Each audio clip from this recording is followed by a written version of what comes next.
На календары 29 студзеня, серада, у эфіры Белсат Зум. З вами Зміцер Міцкевіч, і сёння ў нас, як заўжды, актуальныя навіны ды цікавая аналітыка ад экспертаў. Пачынаем. Чаму ў школах у Беларусі пануе жах, а галоўнай задачай з'яўляецца не адукацыя, а прапаганда рэжыму? Расійскія спецслужбы арганізоўвалі аперацыю па забойстве шэрагу кіраўнікоў еўрапейскіх ваенных прадпрыемстваў. Дэпартамент міграцыі Літвы прызнаў больш за 500 беларусаў пагрозаю нацыянальнай бяспецы летась. Беларуская настаўніца Тацяна Крапіневіч вымушана пакінула краіну пасля таго, як супраць яе завялі справу праз даносы прапагандысткі Вольгі Бондаравай. Суд над педагогам меў адбыцца 28 студзеня ў Ляхавічах.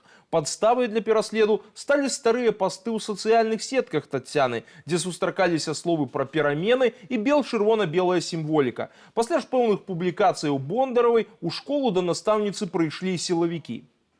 Разумеючы, што гэта пагражае не толькі ёй, але і яе сям'і, Крапіневіч прыняла рашэнне тэрмінова пакінуць Беларусь. Цяпер настаўніца ў Польшчы і рыхтуе дакументы для атрымання міжнароднай абароны. Яна заяўляе, што больш не будзе маўчаць пра тое, як у беларускіх школах адукацыю замяняюць ідэалогіяй, а настаўнікаў прымушаюць займацца не навучаннем, а прапагандай. Тацяне Крапіневіч 43 гады. У 2023 годзе яна выйграла абласны конкурс «Настаўнік года», а потым стала фіналісткай рэспубліканскага конкурсу. І зараз мы непасрэдна з самой Тацянай Крапіневіч і паразмаўляем. Яна ўжо з намі на сувязі. Тацяна, добрый вечар. Добрый вечар, Зміцер. Тут пытанне адразу такое, тому што вы в іншых інтэрв'ю казалі аб тым, што вы апошнім часам, працуючы ў школе, вось пастаянна былі там аточаныя атмасферай страху. Вось гэта то, што мне кінулася ў вочы. Скажыце, калі ласка, з чым гэта было звязана і як гэта праяўлялася? Калі магчыма, я буду па-расейску, у меня не вельмі добрая беларуская мова, пробачьте. Да, последнее время, работая в школе в Беларуси, касается меня, я могу говорить только за себя, конечно же, что ты все время чувствуешь, что ты, может быть, что-то не так сделал, как будто ты под присмотром все время, как будто за тобой кто-то приглядывает. Вы должны быть примером, вы должны, чтобы на вас равнялись не только дети, но и родители, значки. Думайте, что вы говорите. Нам рекомендовали, как вести соцсети, что можно, что нельзя выкладывать, что говорить, что не говорить. То есть все время живешь в ощущении, вдруг я где-то что-то сделал не так, не то сказал. Такое было последнее время. А гэта толькі у вас, вось вы сказалі, што вы за сябе кажаце, у вас такое адчуванне, альбо таксама вашым калегам гэта не падабалася, бо вы ж з імі камунікуеце, вы ж абмяркоўваеце тое, што адбываецца, альбо і абмяркоўваць штосьці ўжо складана ў такіх умовах?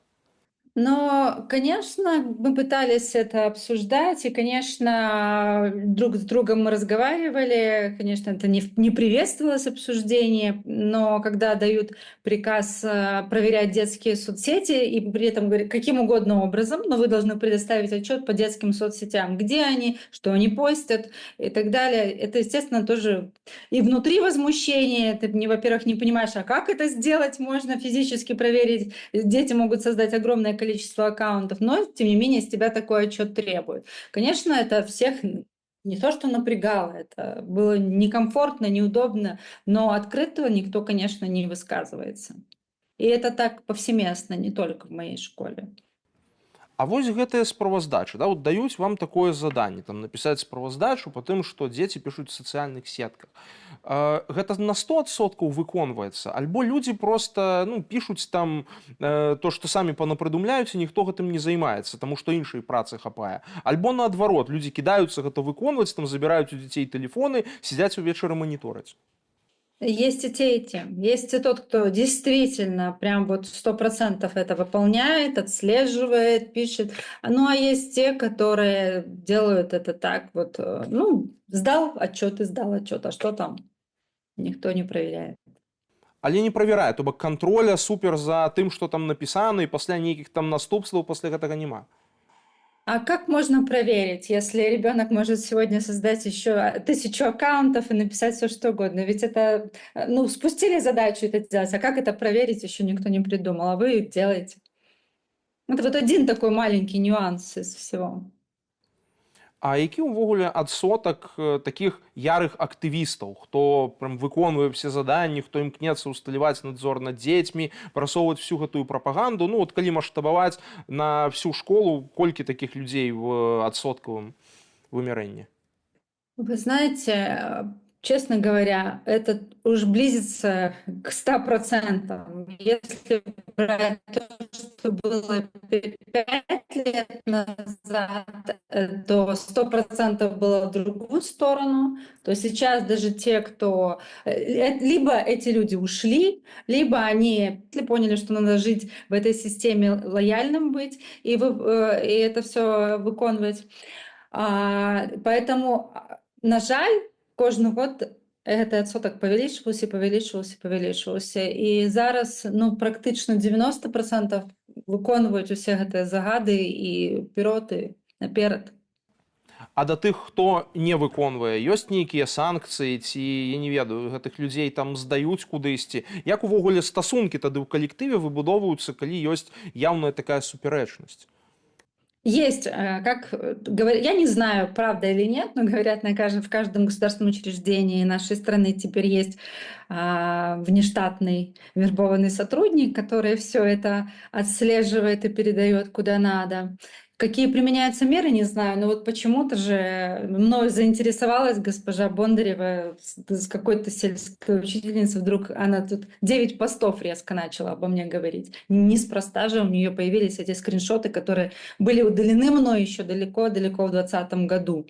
Вот. Наверное, есть, это мои, наверное, уже будут просто домыслы, что, наверное, есть какие-то люди, которые это все тоже отслеживают, потому что у нас было как-то даже, нас попросили свои соцсети все полностью ники прислать, там все, кто-то же это проверяет наверняка, вот.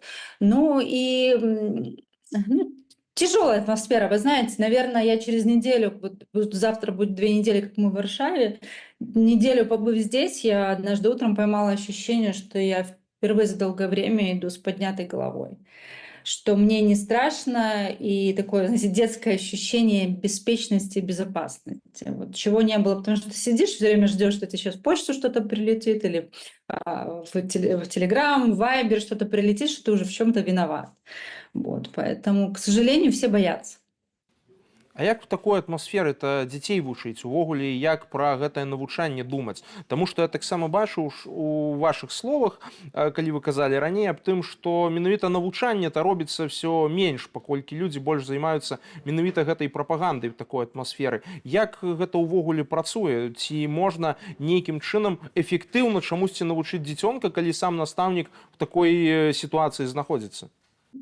Вы же сами ответили на этот вопрос. Я процитирую то, что говорили нам. Забудьте про обучение, забудьте про образование, воспитание, идеология, патриотизм. Вот сейчас все на первом месте. Дети постоянно с уроков их снимают, нужно идти куда-то на какие-то сборы, на какие-то митинги, на какие-то праздники, еще куда-то только не до учебы. Как учить? Да.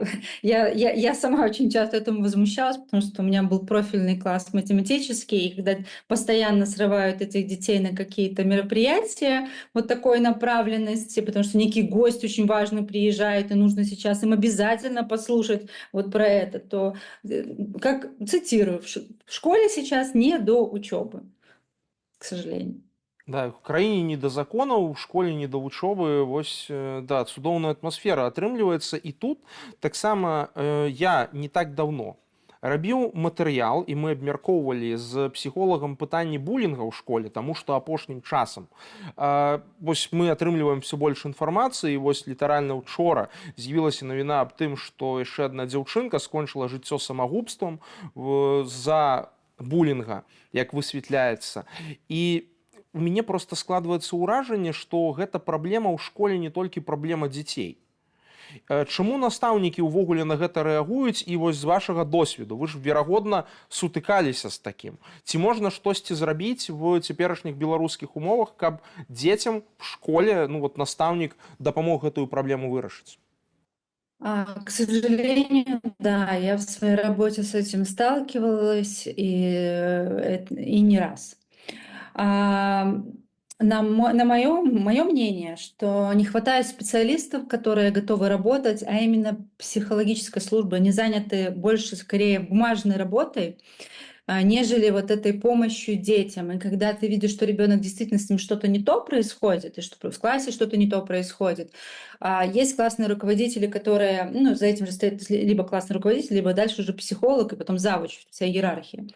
То тут, если классный руководитель не отреагирует, и если у него не хватит квалификации или не найдет специалиста, то, к сожалению, ребенок так и останется с этой проблемой. Я, будучи классным руководителем, тоже ходила к психологу, у меня были, но зачастую психологи, соцпеды, они нагружены бумажной работой, вплоть до проверки этих пожарных извещателей и до проверки оплаты счетов за газ, свет и так далее. И вот эта вся бумажная волокита, и за этим не видно детей. Не видно, когда у них появляется проблема. А действительно, проблема буллинга сейчас в школе очень актуальна. И в моей школе тоже была попытка суицида у ребенка. И даже сами учителя, их не учат реагировать на это. Они не понимают, как потом разговаривать с оставшимся, с этим классом, с этим ребенком, как себя вести. Вот этому не учат, к сожалению. Классных руководителей, учителей об этом не говорят. Ну, а психолог, к сожалению, завален работой совершенно другого плана. У мяне проста склалася ўражанне такое, што сярод дзяцей гэты булінг таксама з'яўляецца часткай сістэмы, паколькі яны глядзяць на тое, што ў іншых дачыненнях адбываецца, бо калі ў дачыненні да настаўнікаў адбываецца булінг, калі в самой школе в сістэме пануе гэты булінг в дачыненні да супрацоўнікаў з боку начальства, то і ў дзяцей проста гэтая ж мадэль праецыруецца. Ці маё сцвярджэнне тут больш-менш праўдзівае, просто мне цікава, бо просто так вот падумалася. Да, это совершенно такое справедливое замечание. Но вот представьте себе всю эту структуру. Начальник накричал там, отругал директора, директор вызвал завуча, отругал завуча. Я не говорю сейчас про свое, но просто вот со мной у нас, слава богу, такого не было, но в принципе в школах такое бывает.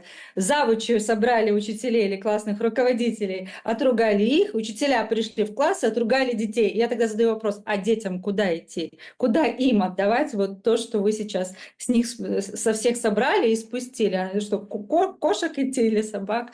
И это все остается внутри ребенка. Конечно, они начинают друг с другом ругаться. Естественно, они видят, какая атмосфера в коллективе, когда учителя обозленные, когда атмосфера страха, она давит, несомненно, на учителей, потому что ты не знаешь, какой канал сегодня в Телеграме признают экстремистским. То ты пользуешься, тебя его рекламируют, пожалуйста, берите оттуда, там очень удобные технологии, методы, приемы, подписывайтесь все, а в один день просто приходит предписание срочно подписаться всем под роспись, отписаться, выйти с этого канала, он признан экстремистским. И ты не знаешь, какой сегодня прилетит, откуда привет, вот в эту сторону. И, конечно, это тяжело. И, конечно, это видят дети, и они, и как учителей тоже. Все это видно. Да, дзякуй вялікі, Таццяна. Сапраўды сітуацыя сумная, але будзем спадзявацца, што, канешне, людзі будуць даваць рады і, скажем так, не дазваляць вось гэтай сістэме перамалываць дзяцей, паколькі гэта ўсё ж такі наша будучыня, і таксама трэба думаць аб тым, куды мы будзем рухацца далей. Еўракамісія прапанавала ўвесці мытныя зборы на сельскагаспадарчую прадукцыю і ўгнаенні з Расіі і Беларусі. Новыя захады закрануць 15% імпарту сельгаспрадукцыі, а таксама асобныя азотныя ўгнаенні. Еўракамісія заяўляе, што гэта мусіць падтрымаць уласную вытворчасць і развязе, якая пацярпела падчас энергетычнага крызісу. Пры гэтым транзіт аграпрадукцыі з Расіі і Беларусі ў трэція краіны кранаць не будуць. Пра іншыя падзеі ў Беларусі і свеце ў традыцыйным скароце навінаў. США перададуць Украіне каля 90 ракетаў для сістэмы Пэтрыят з Ізраілю. Пра гэта паведамляе выданне Axios. Паводле нашых калегаў, на гэтым тыдні амерыканскія вайскоўцы даставілі ракеты з ізраільскага складу ў Польшчу для далейшай перадачы ЗСУ. Гэта стала найбуйнейшай пастаўкай зброі з Ізраілю з пачатку поўнамаштабнай вайны. Ізраіль спачатку зацягваў перадаванне, асцерагаючыся рэакцыі Расіі, але ў верасні прэм'ер Беньямін Нетаньяху даў згоду. Apple выпустила обновление iOS с функцией бета-тэставання спадарожнікавай сувязі Starlink. Пакуль яна працуе толькі ў ЗША і даступная абмежаванай колькасці карыстальнікаў. Калі iPhone застаецца не ў зоне мабільнай сувязі, ён можа адпраўляць тэкставыя паведамленні праз спадарожнікі SpaceX. У будучыні плануецца пашырэнне функцыі перадавання звестак і здзяйснення галасавых званкоў. Раніцу на 10-м кіламетры вонкавага кола МКАД сутыкнуліся два грузавікі Рено і ДАФ, а таксама легкавы аўтамабіль. Рух у бок партызанскага праспекту быў ускладнены. 55-гадовы кіроўца аднаго з грузавікоў стаўся заціснутым у кабіне і страціў прытомнасць. Ратавальнікі дэблакавалі яго і перадалі медыкам, але ад атрыманых траўмаў мужчына памёр на месцы. Абставіны здарэння высвятляе ДАІ. У ноч на 29 студзеня беспілотнікі галоўнага ўпраўлення выведкі Украіны атакавалі нафтабазу кампаніі «Лукойл» у горадзе Кстова, Ніжгародскай вобласці. Паводле украінскіх спецслужбаў усе 4 дроны дасягнулі цэлі. Жыхары Кстова паведамлялі пра серыю выбухаў, а мясцовыя расійскія паблікі апублікавалі відэа пажару. Губернатар Ніжгародскай вобласці Глеб Нікітін прызнаў атаку, але заявіў, што нібыта абломкі беспілотніка упалі на прамысловы аб'ект. У генштабе ЗСУ пазней пацвердзілі удар па ніжагародскім НПЗ, які мае стратэгічнае значэнне для расійскай арміі. У 2024 годзе Дэпартамент міграцыі Літвы прызнаў 598 беларусаў і 125 расейцаў пагрозу нацыянальнай бяспецы. Такім чынам, паводле гэтага паказніку, беларусы апераджаюць расейцаў амаль у 5 разоў. 179 беларусам адмовілі ў часовым дазволе на жыхарства, 232 асобы не атрымалі яго падаўжэння, а 175 пазбавілі дазволу на жыхарства. Яшчэ 9 беларусаў страцілі сталы дазвол. Сярод расейцаў 35 не атрымалі часовага дазволу на жыхарства, 36 не змаглі яго працягнуць, 29 пазбавілі сталага статусу. Усе гэтыя людзі цяпер не змогуць заехаць у Літву. А яшчэ больш цікавай і важнай інфармацыі можна знайсці ў нашым тэлеграм-канале, на які вы можаце перайсці праз QR-код на вашых экранах. Заахвочваю падпісвацца і чытаць матэрыялы ды найсвежэйшыя навіны, падрыхтаваныя нашымі калегамі. А таксама не забывайцеся зазіраць і на нашу інтэрнэт-старонку belsat.eu, калі для вас, канешне, гэта бяспечна. Дзякую, што застаецеся з намі. Расія планавала забойства кіраўніка найбуйнейшага нямецкага абароннага канцэрну «Райнметаль» Арміна Папергера. Пра гэта падчас выступу ў Еўрапарламенце заявіў памочнік намесніка кіраўніка НАТО Джеймс Апатурай. Паводле чыноўніка, гэты замах быў часткаю шырокай кампаніі Крамля для ліквідацыі кіраўнікоў абароннай прамысловасці ў Еўропе. Планы расейцаў удалося сарваць дзякуючы дзеянням выведкі ЗША і Нямецчыны. Паводле Апатурая, Расія ўжо некалькі гадоў ажыццяўляе акты сабатажу ў краінах НАТО. Гэта падпалы, сходы цягнікоў з рэек, напады на палітыкаў. Для гэтага, кажа чыноўнік, выкарыстоўваюцца злачынныя групоўкі і мігранты. Мэта такіх атакаў – дэстабілізацыя Захаду і падрыў падтрымкі ўкраіны. Апатурай заклікаў Еўропу пазбавіцца ілюзіяў і пераходзіць, цытата, да вайсковага мыслення. А гэтую тэму мы зараз ужо абмяркуем з нашым госцем. З намі на сувязі Іван Ступак, ваенны эксперт і былы супрацоўнік СБУ. Іван, добрый вечар. Добрый, вітаю, дзякую за запрошанне. Глядзіце, вось увогуле, наколькі такую аперацыю расійскія спецслужбы ў прынцыпе могуць арганізаваць, проста забіць цэлы шэраг кіраўнікоў еўрапейскіх ваенных прадпрыемстваў. Наколькі, па-вашаму, яны здольныя былі б да такіх дзеянняў? Так, смотрите, они могут это сделать, в теории это все возможно, потому что это все в классике российских спецслужб. Мы говорим о том, что в Кремле находятся не просто представители спецслужб, там находятся выходцы из спецслужб времен КГБ СССР, бывшие сотрудники Федеральной службы безопасности, есть где-то действующие сотрудники ФСБ, откомандированные. Короче, проникновение российских силовиков в властную машину, по разным оценкам, 50, возможно, даже больше процентов. То есть очень серьезная цифра. И вот модус операнди, модус вивенди, образ мышления, образ действия российских силовиков, он укладывается в какую конструкцию? уничтожить деструктивно, либо морально, ментально, либо физически сделать что-нибудь, чтобы разрушить оборону противника. И вот еще раз, это деньгами можно, это можно пропагандой, физически никто не отменял. Вспомните, пожалуйста, Скрипали.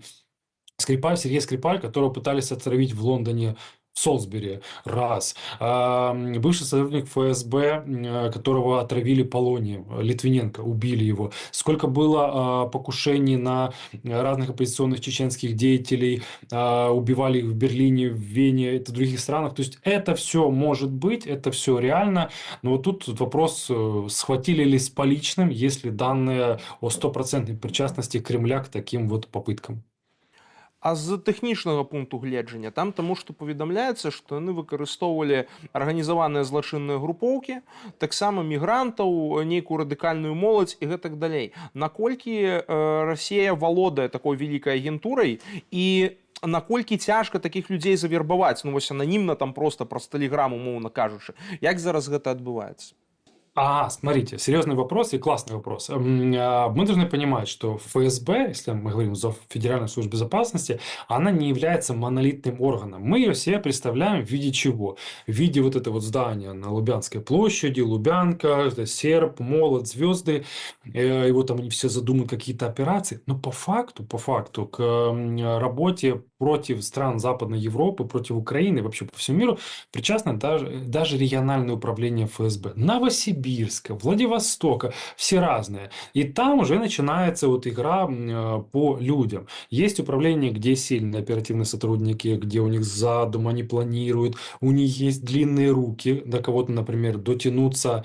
Условно, есть, например, представители организованных преступных групп, которые, например, работают в Владивостоке, но у них есть их, скажем так, не оппоненты, а коллеги по цеху, которые, например, есть в Берлине. И вот у них есть какие-то связи, и вот оперативник, он выходит на представителей мира и предлагает им там работу. Ребята, нужно там срочно поджечь какую-то, не знаю, там мечеть, синагогу или положить какую-то взрывчатку, но в ответ мы тогда, например, не будем вас преследовать уголовным путем. Тогда это работает, и тогда начинается механизм. А бывают моменты, когда у оперативного сотрудника есть, например, приказ сверху что-то сделать, он себе что-то нафантазировал, а вот руки его возможности ограничиваются исключительно, например, Владивостоком. И вот, например, до Берлина он дотянуться не может.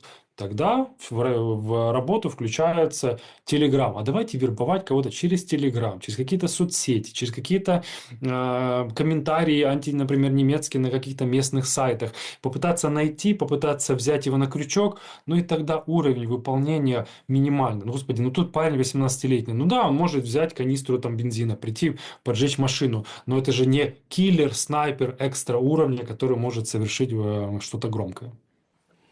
І якіх тады аперацый расійскіх спецслужб мы можам чакаць, на што, па-вашаму, яны зараз будуць больш звяртаць увагу і дзе іхная дзейнасць будзе канцэнтравацца, таму што зразумела, што яны цяпер працуюць на дэзінтэграцыю еўрапейскай палітычнай сістэмы. Гэта ў іх, мне так здаецца, галоўны кірунак, бо мы бачым, што актыўна мерапрыемствы ў гэтым плане вядуцца.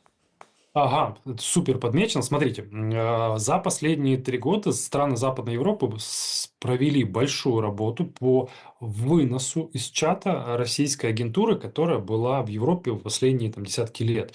Нелегальные агенты, которые находятся на нелегальной основе, имею в виду, работают на Российскую Федерацию, но имеют подставные паспорта, и вот он может быть, не знаю, может быть хозяйкой какой-то картинной галереи, шпионить, а по совместительству сдавать свой дом российским шпионам. Вот таких людей депортируют или арестовывают, потом меняют на заключенных в российских тюрьмах. Или сотрудники военной разведки, которые работают под эгидой диппредставительств, не знаю, посольства пускай в Варшаве, в Вильнюсе, их всех выковыривают, все, сеть рушится, ничего не работает. То я вижу сейчас, они больше актив и фокус перемещают на информационную составляющую, потому что это делать довольно-таки просто по сравнению с тем, что человека завербовать, обучить, рассказать, научить, снабдить его взрывчаткой, пистолетом, поддельным паспортом. Это тяжело, это сложно. Паспорт выявляется, человек напился, потерял пистолет, потерял взрывчатку. Это тяжело. А вот информационно ты садишься за ноутбук и начинаешь закидывать свою дезинформацию.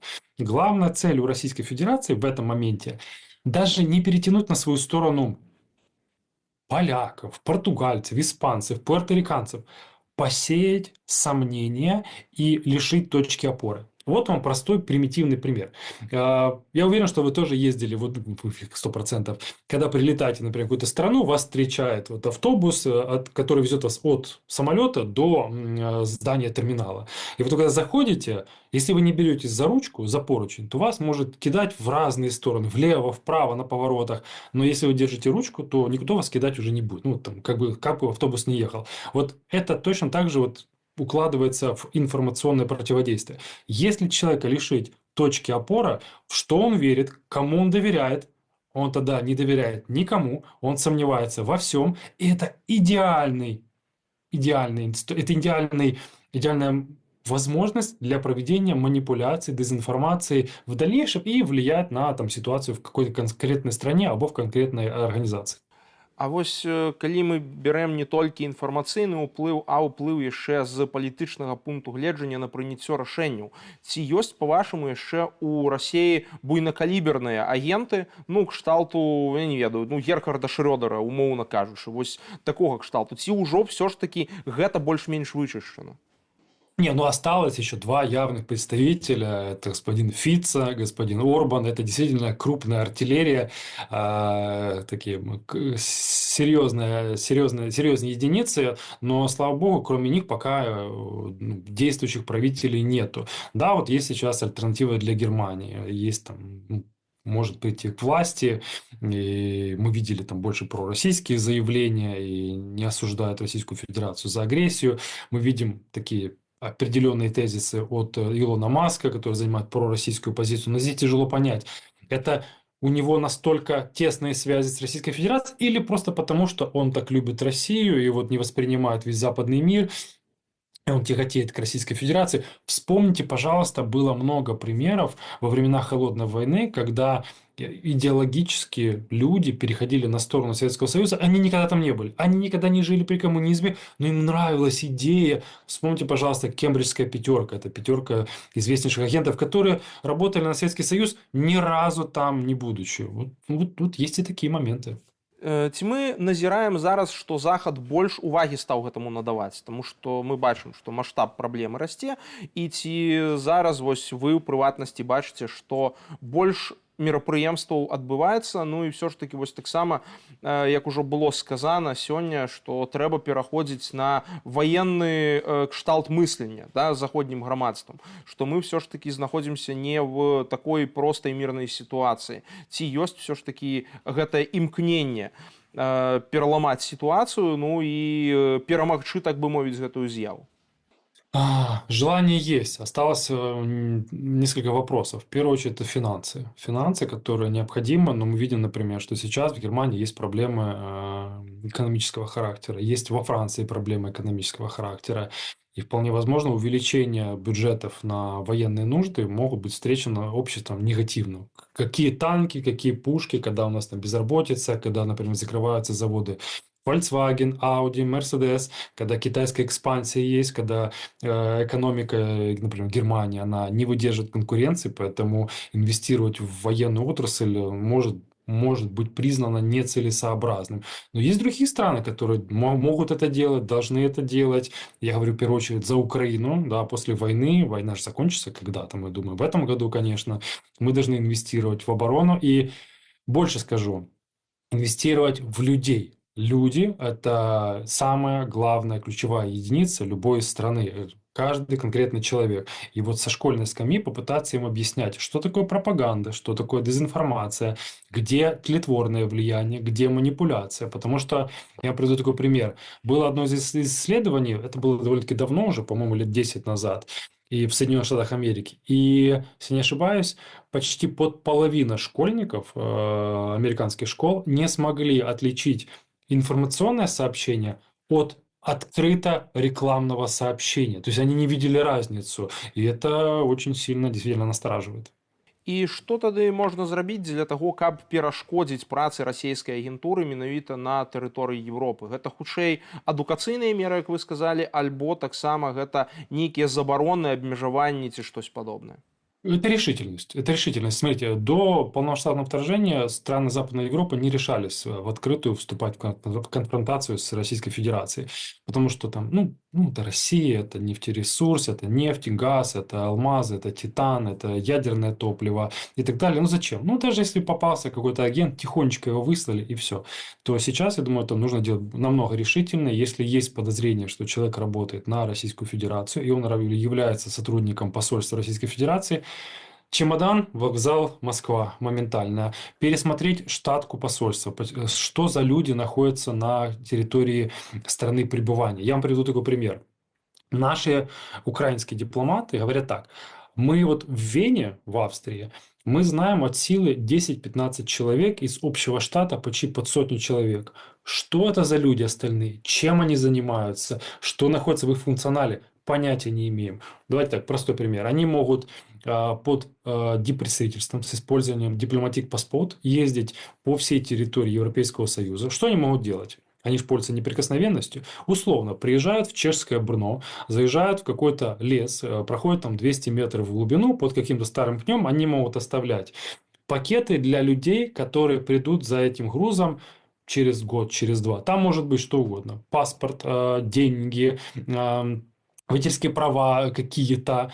То есть человек, вот он положил эту закладку, сделал таких закладок в день десяток. Другой агент сделал тоже десяток. И потом через год, через два придет человек, который поднимет эту закладку. Понятия не имею, кто ее заложил, когда заложил. И будет использовать против стран Западной Европы. Поэтому еще раз, есть сомнения в честности российского дипломата. Чемодан, вокзал, России. Пересмотреть штатку, что за люди. Уменьшить штат, может закрыть какие-то консульства на территории Европейского Союза и так далее. Дзякуй вялікі, Іван. Сапраўды будзем спадзявацца, што вось рашучасць будзе адной з кіруючых сілаў еўрапейскай палітыцы, таму што насамрэч, як мы бачым, вось гэтых рэчаў не хапае, ну і вось гэты пераход на ваенны кшталт мыслення сапраўды адбудзецца. А зараз давайте паглядзім, што цікавага падрыхтавалі нашыя калегі з сацыяльных сетак Белсату. Вашай увазе рубрика «Онлайн».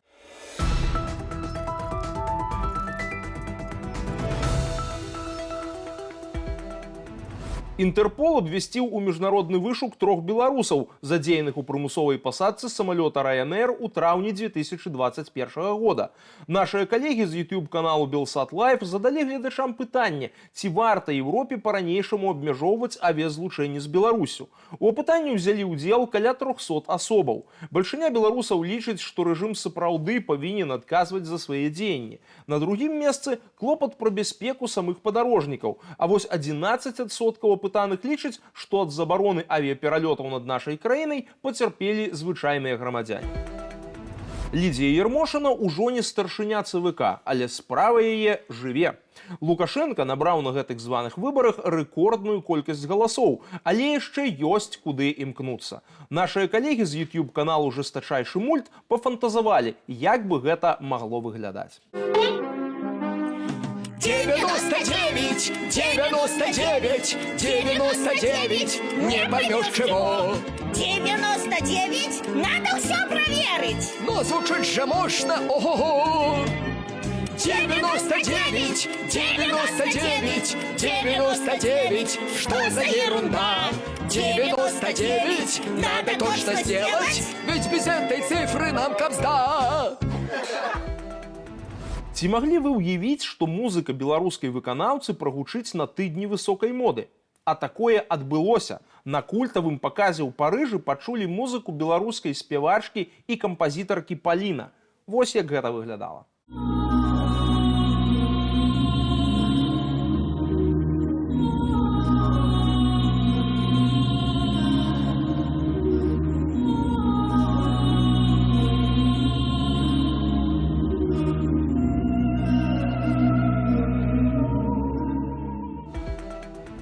На нашай старонцы ў інстаграме вы можаце даведацца, як выглядае самы маленькі ліфт у Менску.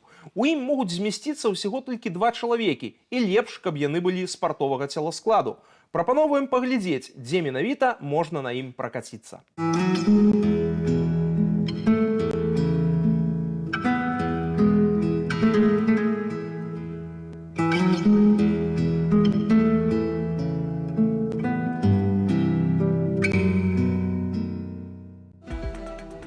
А на гэтым у мяне на сёння ўсё. Добрага вам вечару і заставайцеся з Белсатам.